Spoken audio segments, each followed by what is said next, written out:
Hey New World, it's Ayoub, and I'm welcoming you back to another epic PvP guide. I've seen a lot of comments asking for builds that include not only top tier or max level gear, but also some solid pre-BIS options. Well, you asked, and I'm delivering. In today's video, we're diving into the ultimate VG leeching build. You'll be dishing out massive damage, plaguing your enemies, slowing them down, sticking to them like glue, and most importantly, sustaining the incoming damage like a tank. Before we start, many thanks to my supporters, especially Nayaro, for his valuable insights about this build. Now, no more introductions, let's jump right into it. We're starting off with the weapons. This build is all about the VG Pestilence combo, so let's talk about that first.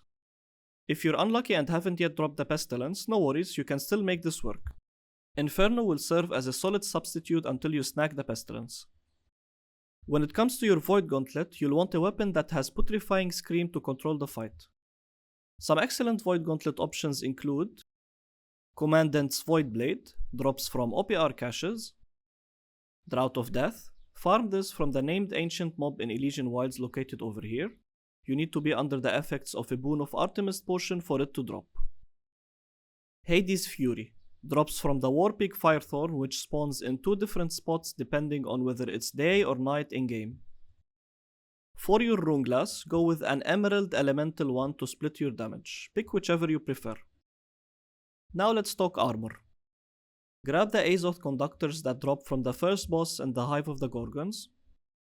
In this build, you'll want to be in a medium loadout, so here's how you should set it up. Chest piece is medium. As for the head, gloves and boots, 2 heavy and 1 medium piece. The perks you're looking for are Voracious Blade and either Diminishing Orb or Slowing Tether. Since attacking is your main source of sustain, you'll need to be as aggressive and sticky as possible, so make sure to stay on the offensive. Now let's take a look at your jewelry. You'll need to choose wisely for each slot. Amulet, go with health, your favorite protection perk, and a defensive perk like stamina recovery. Ring will be keen awareness or void damage, and then leeching and hearty. As for the earring, the ideal perks are fortifying toast or empowering toast, nimble or regenerating, and refreshing toast. If you're struggling to fight great gear, don't worry, you can always start with the faction gear which scales up in OPR and arenas. Now let's talk about your best in slot setup. For your primary weapon, you have 4 choices to consider. First is the PvP track Void Gauntlet, Sentinel's Claw. This weapon comes with the illegal perk combo of Vicious and Alacritus Punishment. These 2 perks will give you insane damage. You can slot in either Attunement or Putrefying Scream. Second option is the Worm Void Gauntlet Doomborn Heidi, and upgrade it with either Vicious or Alacritus Punishment. Third would be the Shimmer Mist Void Gauntlet that you can craft from the well in Cutlass Keys and upgrade it to 725 with Scream on it. The final and ideal VG will be a crafted Gorgonite with Attunement, Alacritus Punishment, and either Plagued Crits or Putrefying Scream. For your secondary, keep in mind that Pestilence will only serve as your secondary utility weapon. It's not designed to dish out high damage, but rather to apply anti-heals onto your enemies.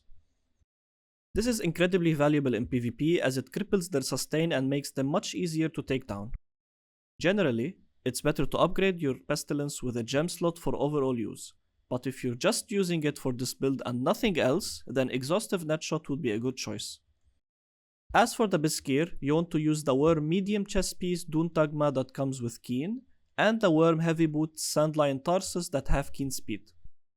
The other pieces should be 1 Frigid Dawn item with the illegal perk combo Enchanted Ward and Elemental Aversion, and 1 Hoplite item that has Enchanted Ward and health.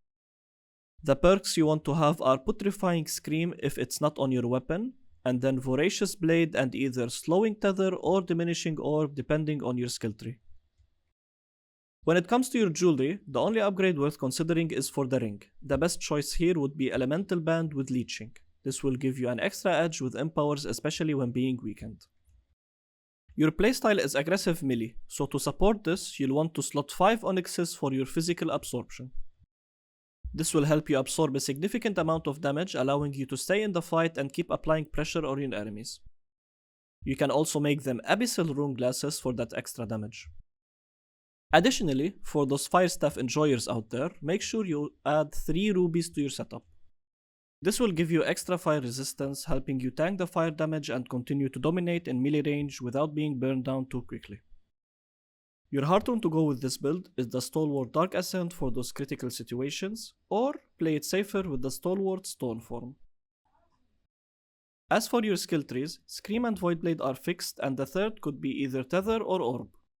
Your attributes will be 200 or 150 Con, 25 Strength, 25 Dex, and if using the Orb you will go with 350 Int, but if using Tether then 300 Int only.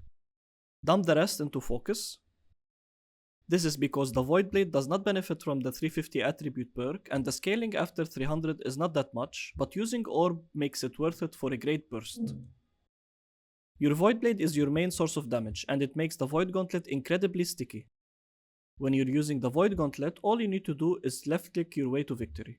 You'll keep hitting your enemies and leeching your way through damage, sustaining yourself and making it difficult for them to escape. The Void Gauntlet's heavy attack has an insane range, which makes it perfect for chasing down enemies or closing the gap. Let me show you the difference. This is the speed I can cross distance with while running. This is the speed while walking. And now look at how far the Voidblade heavy attack can take you. It's actually always beneficial to use a heavy attack before anything else. Here's why. Want to dodge? Use a heavy attack into a dodge and you'll cover more distance than just dodging alone. Are you slowed? Instead of walking, use a heavy attack to keep your momentum.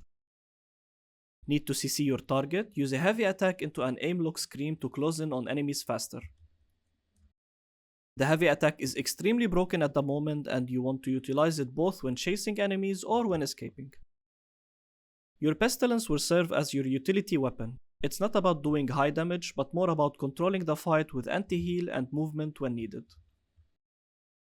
For chasing and engaging, use Close Shot and Net Shot. These are fantastic for closing the gap and ensuring your enemies don't escape. For defensive play, Blast Shot is a must. It knocks down enemies, giving you the perfect opportunity to disengage or reposition when the battle turns against you. Your combos are simple but effective. You have 2 main approaches to engage and take down enemies. Engage with Orb to slow down your enemies and attack them. The combination of the Orb's slow and Blunderbuss's mobility makes it easy to keep pressure on your enemies and close the gap quickly. Or, engage with the Blunderbuss first, using it to close the gap and control the fight. Once you've started the engagement, swap to your Voidblade to take advantage of the insane damage and sustain. In both scenarios, don't forget to use your Scream when needed. The Scream can lock your enemies in place, giving you the chance to land critical hits or escape a tricky situation, as well as apply extra disease to prevent them from healing. And that's it. With this build, you'll absolutely dominate the free-for-all zones, arenas, and OPRs. It's a deadly combo of sustained damage, mobility, and utility that will make you a force to be reckoned with. I hope you enjoyed this guide, and I wish you the best of luck disintegrating your enemies with this powerful build. Thanks for watching, and I'll see you in the next guide. Ich bin Ayoub.